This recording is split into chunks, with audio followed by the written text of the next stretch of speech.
में रामलला की मूर्ति स्थापना के दौरान प्रकट हुए साक्षात हनुमान जी।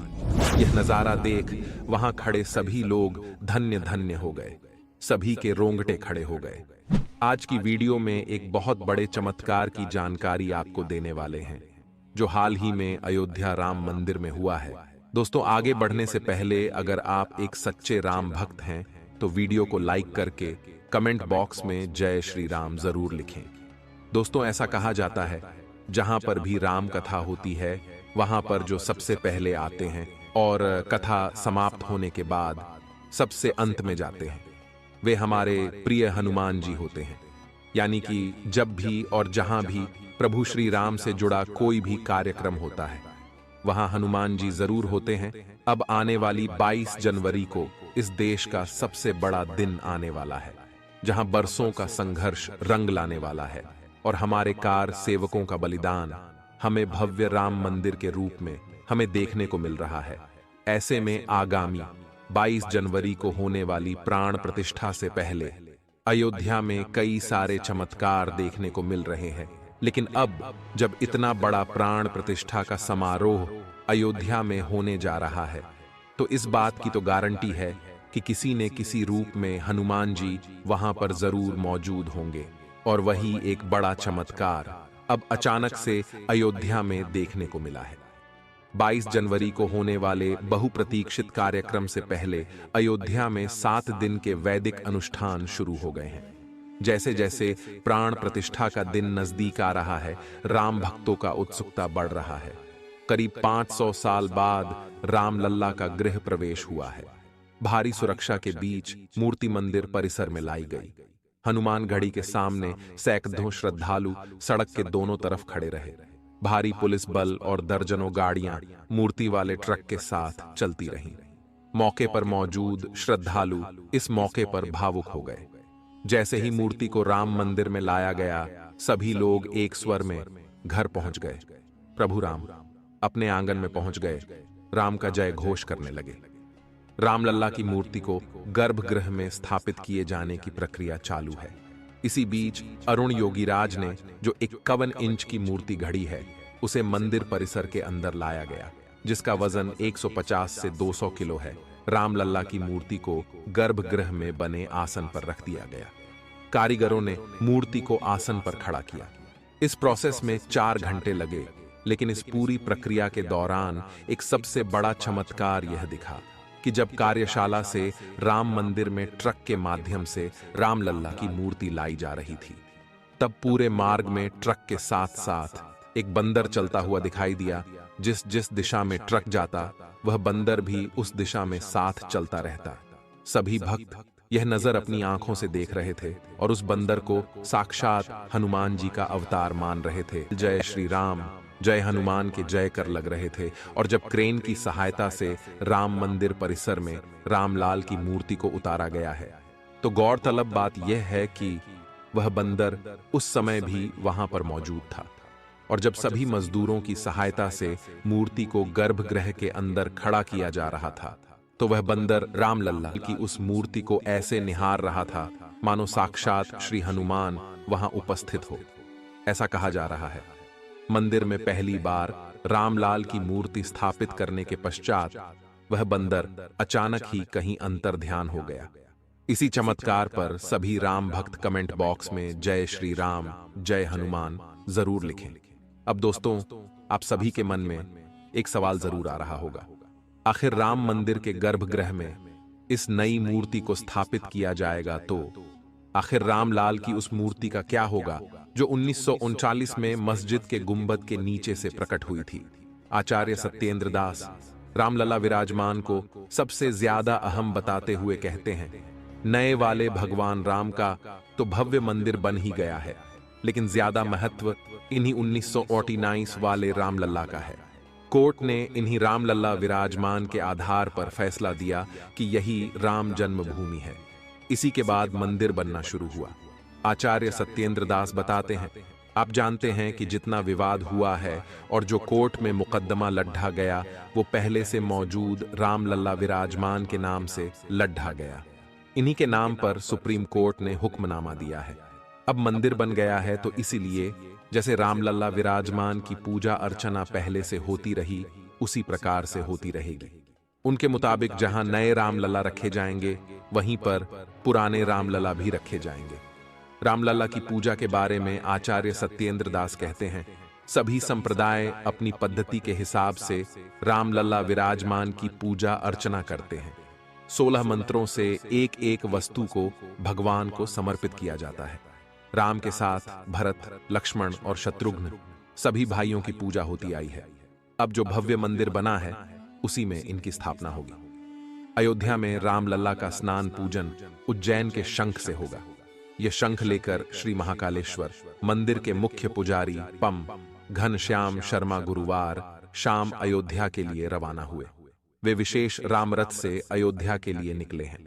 22 जनवरी को प्रभु राम अपने भव्य महल में विराजमान होंगे, लेकिन प्रभु राम के आने से 5 दिन पहले से ही प्राण प्रतिष्ठा की पूजा अर्चना शुरू हो गई है। लेकिन प्रभु राम के भव्य महल में पहुंचने से पहले राम मंदिर परिसर में एक और अन्य बड़ा चमत्कार देखने को मिला है, जिससे काफी शुभ संकेत माना जा रहा है। दरअसल एक मोर और मोरनी का जोड़ा देखा गया है, जिसका वीडियो भी सोशल मीडिया पर जमकर वायरल हो रहा है।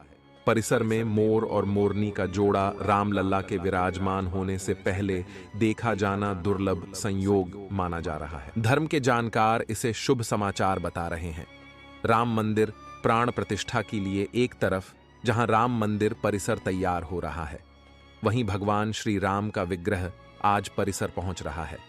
तमाम तैयारियां के बीच राम परिसर में पहुंचने को लेकर शुभ माना जा रहा है।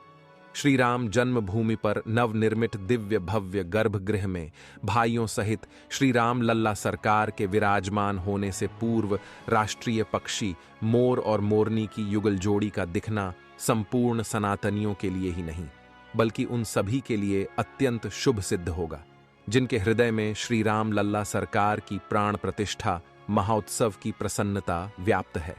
भारतीय सनातन संस्कृति और इतिहास के पन्ने पलटते रहे और बार बार राम जन्मभूमि स्थान पर विध्वंस और निर्माण के साथ साथ रामलला की मूर्तियां भी बनती और बदलती रहीं।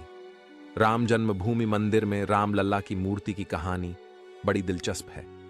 आपको जानकर हैरानी होगी कि भव्य मंदिर में स्थापित हो रही रामलला की ये मूर्ति अयोध्या में राम जन्म स्थान पर स्थापित होने वाली चौथी मूर्ति होगी।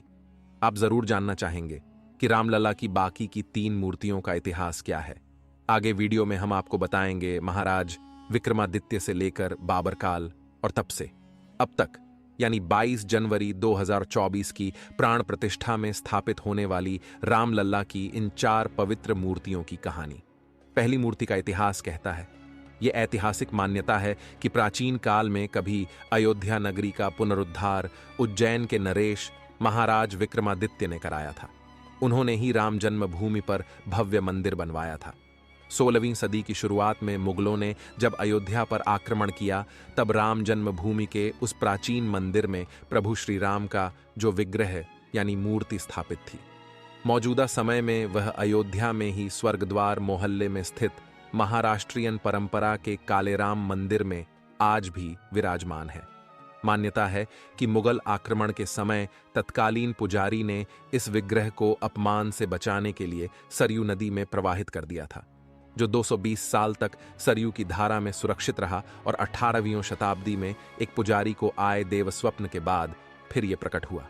करीब 500 साल पहले, यानी साल 1527 में, जब बाबर के सिपहसालार मीर बाकी ने अयोध्या में राम जन्मभूमि पर मंदिर तोड़कर मस्जिद बनाई, तो उस वक्त तक वहां महाराज विक्रमादित्य द्वारा स्थापित राम मूर्ति थी। ये मूर्ति तब टीकमगढ़ के ओरछा राजमहल में चली गई। मुगल आक्रमण से बचाने के लिए ओरछा की महारानी अयोध्या आकर ये मूर्ति ले गई। दूसरे मूर्ति का इतिहास कहता है कि आजादी के 2 साल बाद, यानी साल 1939 में शुरू होता है।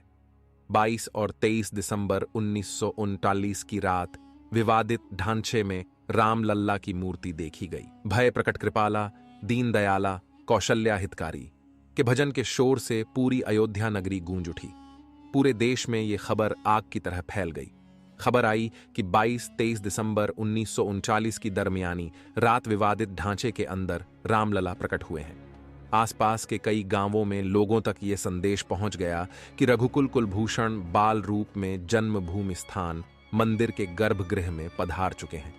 सुबह जब पुलिस वहां पहुंची तो सैकड़ों राम भक्तों की भीड़ जमा हो चुकी थी, जो दोपहर तक बढ़कर 5000 से ज्यादा तक पहुंच गई। 23 दिसंबर 1939 को पुलिस ने मस्जिद में मूर्तियां रखने का मुकदमा दर्ज किया, जिसके आधार पर 29 दिसंबर 1939 को विवादित ढांचे पर ताला लगा दिया गया, जो कि जिला जज के आदेश के बाद 1 फरवरी 1986 को दोबारा खोला गया। यहीं से राम मंदिर आंदोलन को नई ऊर्जा मिली। तीसरी मूर्ति का इतिहास कहता है, वरिष्ठ पत्रकार हेमंत शर्मा, जो बाबरी विध्वंस के दिन खुद उस जगह मौजूद थे, अपनी किताब युद्ध में अयोध्या में लिखते हैं 6 दिसंबर 1992 को कार सेवा के लिए अयोध्या में जुटी भीड़ अचानक बाबरी ढांचे को तोड़ने में जुट गई। 3:45 बजते बजते विवादित ढांचे का बायां गुंबद गिर गया। बीच का मुख्य गुंबद 4:40 पर नीचे आया। ढांचा गिरते ही कार सेवकों की पूरी ताकत मलबे को समतल बनाने में लग गई, ताकि वहां फिर से रामलला को जल्दी से जल्दी स्थापित किया जा सके। कार सेवकों ने ढांचे का मलबा पीछे खाई में गिराया और जमीन को समतल करने के काम में लग गए। आनन फानन में राजा अयोध्या ने अपने घर से रामलला की मूर्तियां भिजवाईं, जो उनकी दादी ने इसी काम के लिए अपने घर में एक अस्थाई मंदिर बनवाकर उसमें रखी थी। और रामलला की चौथी मूर्ति की कहानी तो हम सभी जानते हैं। अयोध्या में भगवान राम का भव्य मंदिर बनकर तैयार है। उसमें स्थापित हो रही रामलला की मूर्ति इतिहास में चौथी मूर्ति होगी। यह बाल रूप में होगी। इसमें भगवान राम 5 साल के बालक के रूप में धनुष और बाण पकड़े हुए होंगे। ये मूर्ति 51 इंच ऊंचाई वाली होगी। राम मंदिर में प्राण प्रतिष्ठित के लिए नेपाल के शालिग्राम से लेकर मैसूर और राजस्थान तक से पत्थर मंगाए भट्ट ने बनाई है। दूसरी सत्यनारायण पांडे ने और तीसरी प्रतिमा अरुण योगीराज ने बनाई है। इनमें से फाइनल की गई 2 मूर्तियां स्थापित हो रही हैं। जिस प्रतिमा की गर्भगृह में प्राण प्रतिष्ठा होने वाली है उसे चल या उत्सव नाम दिया गया है। वहीं दूसरी प्रतिमा जिसे मंदिर प्रांगण में स्थापित किया जाएगा उसे अचल मूर्ति नाम दिया गया है। अरुण योगीराज की बनाई मूर्ति अंदर मुख्य मंदिर के गर्भगृह में स्थापित हो रही है। आशा करते हैं दोस्तों, हमारी आज की वीडियो से आपको राम मंदिर का इतिहास जानने को मिला होगा। हमारा सौभाग्य है कि हम राम मंदिर के प्राण प्रतिष्ठा अपनी आंखों से देखने वाले हैं, लेकिन इसी प्राण प्रतिष्ठा के साथ उन कार सेवकों की आत्मा को भी शांति मिलने वाली है, जिन्होंने हंसते हंसते राम मंदिर के लिए अपने प्राणों को न्योछावर कर दिया। आप भी नीचे कमेंट बॉक्स में उनके लिए श्रद्धांजलि जरूर अर्पित करें। और अगर आपको वीडियो पसंद आई है तो लाइक करें और आप भी सच्चे सनातनी हैं तो कमेंट बॉक्स में जय श्री राम लिखकर रोजाना ऐसी सत्य। आज की वीडियो को यहीं पर विराम देते हैं। अगर वीडियो पसंद आए तो चैनल को लाइक करें, शेयर करें एंड सब्सक्राइब करें। बेल आइकन को प्रेस करें और आने वाले प्रत्येक वीडियो की नोटिफिकेशन आपको समय पर मिल जाएगी। और कमेंट में जय श्री राम अवश्य लिखें। जय श्री राम।